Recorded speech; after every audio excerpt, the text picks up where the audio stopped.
Hey guys, Hella Bella here. I wanted to sit down and have a little chat with you guys about why I think that some people fail as full-time resellers. Now, this video isn't meant to be rude, it isn't meant to be condescending, it's just meant to be a teaching video because I think that a lot of these things are tips that maybe get brought up a little bit on YouTube, but people tend to gloss over the reselling business and how hard it is. There's a lot of people selling the idea that reselling is this get-rich-quick scheme and that anybody can do it, and I just don't think that that is true. Reselling for me has been something that I've been doing for over 10 years and I still learn something new every day. As you can see behind me, this is 10 years worth of knowledge and inventory and things that I've learned to basically become a full-time reseller. So I've been a reseller for over 10 years and I sustain my income off of reselling and my online businesses. So in this video, I'm going to tell you 7 reasons why people fail as full-time resellers. So I think one of the most common things that I see is people ask me questions that they could easily Google, and that's the number one reason why people fail is because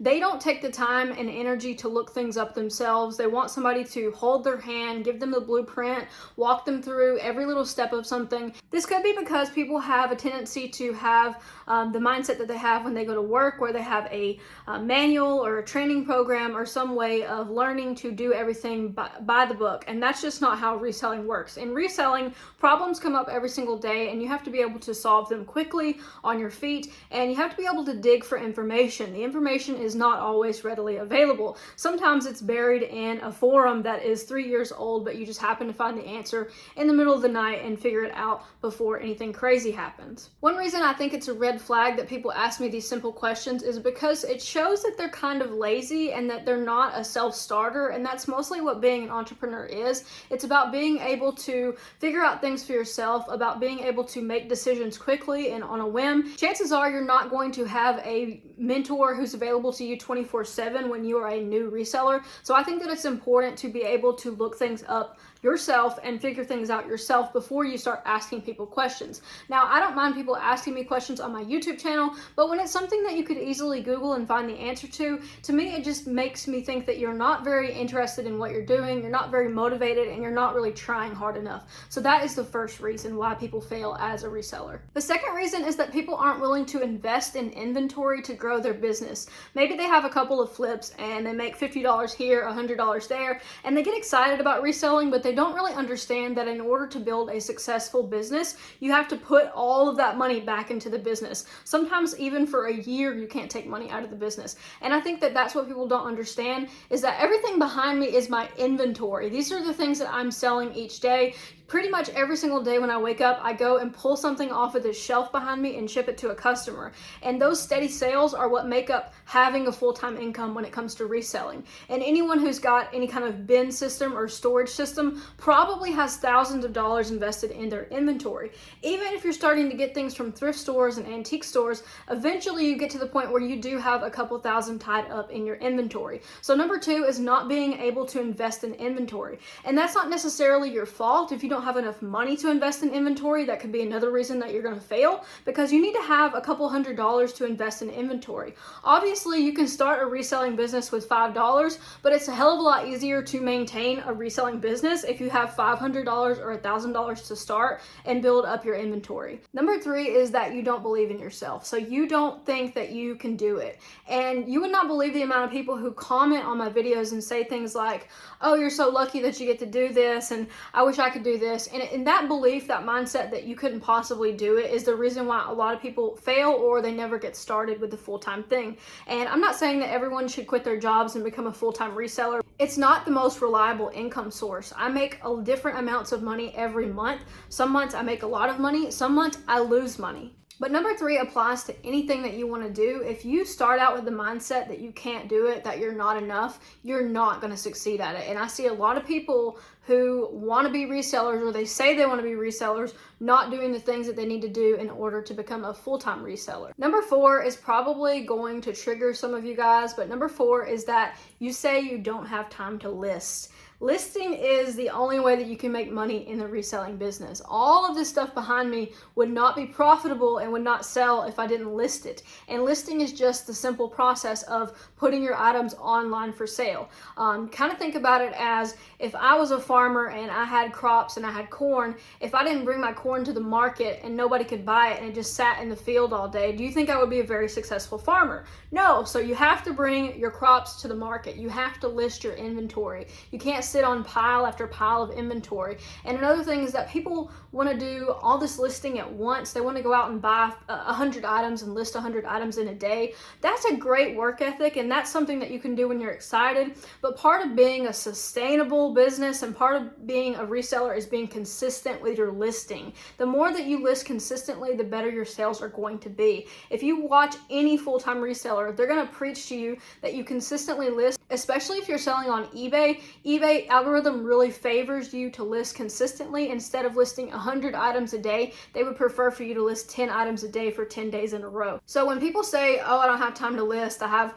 a full-time job, or I have kids, or I have this going on, how do you expect to grow your business? How do you expect to even sustain what level of business that you have? To me, building a full-time reselling business means trying to come up with an amount of money that you would be happy with per month to profit, and then reverse engineering, okay, how many items do I need to sell per month to actually make that happen? So say that you've decided you want to make $5,000 per month reselling, or you want to make $60,000 a year reselling. What you would need to do is figure out, okay, how many items do I need to sell in order to make that happen per year, and then divide that per month, per week, and per day. And that is what I would do. But see, if you're not willing to do that math and you're not willing to do those listings, you're not going to be successful as a reseller. So listing is very important, and listing is something that I don't think most of us resellers want to do. I don't think any of us really just get excited about going to take pictures of things or looking up measurements or details or putting in data. Listing is the boring part of reselling. The exciting part of reselling, and really the part that you see on YouTube most of the time, is sourcing.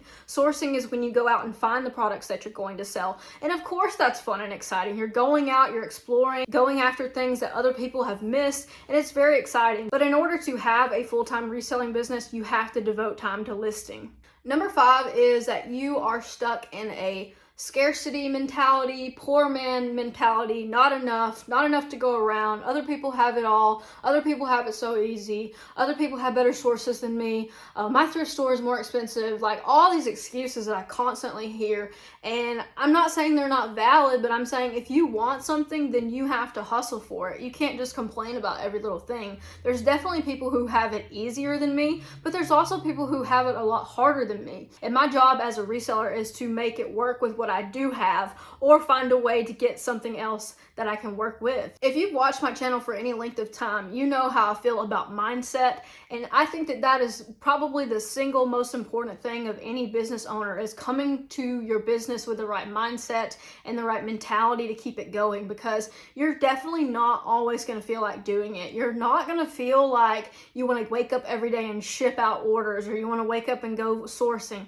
It's just those times where you don't want to do it that are the most important, because if your mindset is in the right place, you'll make yourself get up and do it. And that also ties in with being an entrepreneur. There's not going to be anybody to hold your hand. There's not going to be anybody saying, wake up, Bella, it's time to start the day. You got to make a YouTube video. You got to get those packages shipped out, girl. You got to clean your office. You got mailers everywhere. You ran out of this size of box and now you don't have a box to ship anything with. That's just not the case. And if I don't work for 6 weeks, that's on me. That is a great part about being a business owner, is having that freedom, but it also means that probably my business is going to tank, my sales are going to go down, and I'm going to suffer, and my inventory is going to suffer. So being a self-starter is extremely important, as well as having the proper mindset in this business. Number 6 is that you are not willing to take chances. You overthink everything. You have analysis paralysis. In other words, you don't make decisions very quickly. You're indecisive. You're worried. You talk yourself out of things. And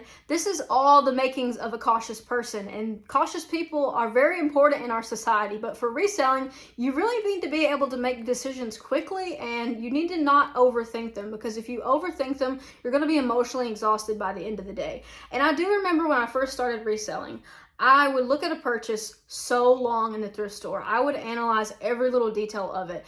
I thought that back in the day, if I paid $5 or $10 for something, it was going to make or break me. It was very important to me that I was able to get my money back out of things quickly. I even thought like, oh my gosh, what if this is a loss? What if I lose this $10 that I spent? And obviously as time goes on and you build your capital and you build your inventory, you're going to care less about those little decisions. But what I've noticed on YouTube is that people always leave comments of things like, oh, but what about this? What about that? And they're things that I've never even thought about or never even incurred in my own business after running a business for 10 years. And what I think happens is that there's some kind of mental block that people try to talk themselves out of running a business, and they come up with every single scenario that could go wrong, and they think that they're protecting themselves, but what they're actually doing is they're stopping themselves from ever getting started. In reselling, I've definitely had a lot of failure, but I've had way more successes than failures. And that's what reselling basically is. You're gonna have products that you only break even with, and you're gonna have products that you lose money on. When I check something like Inventory Labs, I can see that I've made $1,000 profit this month. So maybe I lost money on a couple of items, and maybe I only broke even on a couple of items, but overall, my inventory as a whole is profitable. And that's what you wanna consider as a reseller. I think it's important to be cautious when you are starting out. You don't want to make a mistake on your account and get it shut down, and you don't want to lose money or get sued or upset a customer or get bad feedback or anything like that. But those are all just things that eventually, unfortunately, bad things are going to happen as a reseller, and it's best to just deal with it as it comes along. And that's where that being able to research on the fly comes back into play here. Things are not always cut and dry. You may have to make some decisions of what do you think is the best thing to do in this moment, and that is a huge part of being a business owner. It's not knowing the right answer. It's just knowing, okay, what's the best thing I could possibly do right now? What's the best course of action that I could take? And you just have to be okay with your decision at the end of the day. Most of these tips are mindset related. I can definitely make a video that is about like the fundamentals of reselling and what it takes to start a reselling business. But I think that if you don't get anything else out of this video, realize that your mindset is the biggest resource that you have. So number 7 is that you don't see the value in what you're doing. And what I mean by that is that you are a part of the economic system as a reseller. Basically, there are all of these little L's. We're little L's for Amazon and eBay, and we have to figure out a way to get these products to market. So if something is sitting in a thrift store where I live in North Alabama, and it's a super niche item, it's very specific, there's probably only, 50 people in the United States who actually want it.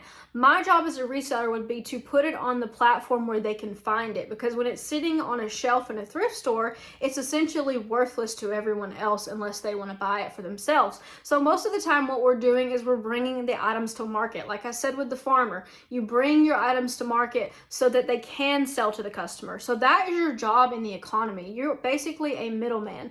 And obviously it gets more complicated as you get into things like retail arbitrage, but overall, when people are flipping things from thrift stores to websites like Amazon and eBay, we're basically just providing a service of being a personal shopper, finding something for someone that they would not have otherwise found. And, when it comes to people being upset about like, is reselling ethical? I've always found that that's super weird thing to even kind of factor in, because, my job is to go out and get this stuff for other people so that all they have to do is walk over to their computer, click a button, and it comes to their house. So why would I feel bad about taking profit from that scenario? I have to work. I have to go out and get these items. My job is basically that of a personal shopper, and then presenting those items to the customer in a way that they can understand and look at and shop from. You basically have to understand that you're part of a big machine as a reseller, whether that be Amazon or eBay. You are just a small part in all of it. So overthinking it really is kind of pointless. Now, I don't have this on my list, but I think that another thing that people tend to do is that they box themselves in with the products that they're willing to sell. They think, oh, I got started selling video games or Pokemon cards, so I'm only going to sell video games or Pokemon cards. Now, if you do that, you may be doing what you love and you may be enjoying it, but you probably have a hobby. You don't really have a business. Part of having a business is taking the emotion out of things. I don't care about anything that is sitting behind me. If this all burns up in a ball of flames, I really don't care. It's not not something that, is emotional for me. It literally is just, I paid X amount of money for this item and I can sell it for this much money and I can clear this much profit. And that's really what you need to be thinking about when you are reselling. And you don't want to get too caught up in the details of what you're selling. You want to make sure that everything is safe and legal. Obviously, that goes without saying. But for the most part, I don't really care what I sell. Since this is a video that is mostly for beginners, the last thing I want to say is that you should not compare yourself to people on YouTube, to people on Instagram, and to people just in general. You're not going to be running the same kind of business that they are. And chances are they're only posting their wins. Very few people post their losses on YouTube. And when they do, it's kind of for clickbait. It's like, oh no, I can't believe this happened. Wow. It's just not interesting to see people fail unless it's something that's totally crazy. But for the most part, people are going to be sharing the highlights of their business. I mean, I'm even guilty of this as well. I'm not going to show you guys the daily grind of having to go to the post office when I'm already tired and I've been out sourcing all day and I didn't find anything. And, it's very rare for people on YouTube to show that. So I just want you to know that, don't feel bad if you don't feel like you're doing everything that is everyone else is doing. Don't feel like you have to be an excellent reseller overnight, because I'm still learning something every single day, and I've been doing this for over 10 years. And I'll tell you, it does get easier, but the amount of information that you'll store in this brain here is crazy. I mean, I know so many different brands at this point that I don't even know how the Rolodex in my brain keeps up with all of them. I do think it is better to be a generalist than a specialist when it comes to reselling, and you'll hear different opinions on that. I have been in the book business for a long time as well, but I've sort of branched out of that. And I think that, my knowledge of books is very important. But at this point, like, if I only sold books, I would have a very dialed in business. Whereas if I sell different types of things and sell on different platforms, it allows me to have more income sources. And what we saw in the last 2 years is that your income source can really just go away overnight. Things change in the world rapidly at this point, and we really need to be able to create multiple sources of income in order to be successful entrepreneurs. So I hope that you enjoyed this video, guys. I hope it wasn't too preachy. I wanted to get this message across because I know that, like, the new year is coming up and a lot of people will be trying to start new businesses and a lot of people will be energized and motivated, and I want you guys to go into this with a clear mindset and be able to succeed as a full-time reseller. I think you can do it. I think that anyone can do it, but it really requires consistency and mindset above all else. If you start from zero and another person starts from zero, but you bring your best self every day, you stay motivated, you grind, you are consistent, you're gonna beat the other person out any day. What makes someone successful over the long haul is just continuing to show up over and over again. If you're watching this and you are a full-time reseller, I would love it if you would give your tips, or if you're a beginner reseller and you have questions, feel free to leave them in the comment section below. I hope that you guys enjoyed the video. I hope it was somewhat helpful to you. If it was, please give it a thumbs up, and if you haven't already subscribed to the channel, please consider subscribing. Hope you guys have a great week, and I'll catch you in the next video.